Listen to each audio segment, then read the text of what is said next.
बिस्मिल्लाहिर्रहमानिर्रहीम। अस्सलाम वालेकुम। बहुत ही अच्छी खबर है शारजा वालों के लिए, मुसलमानों के लिए कि शारजा ने जो है बड़ी मस्जिद का इफ्तिताह कर दी है, जिसमें गुंजाइश जो है वो 600 नमाजी की होगी। इस पे जो लागत आई है, 2-3 ख़बरें हैं।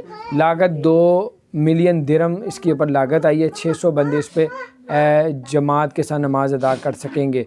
और आपको बताते चलें कि अबू धाबी हुकूमत ने जो ऐलान किया है कि अगर कोई अबू धाबी में गाड़ी चलाता है, एक गाड़ी से दूसरी गाड़ी के बीच में फ़ासला नहीं रखता, तो उसको कैमरे के थ्रू उसका चालान हो जाया करेगा और 400 दिरहम उसको जुर्माना, 4 ब्लैक पॉइंट उसके लाइसेंस पे भी लगा दिए जाएंगे।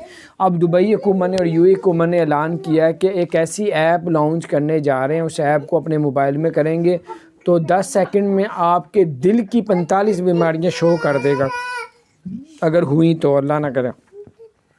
तो 95% इसका रिज़ल्ट जो है वो परफेक्ट है।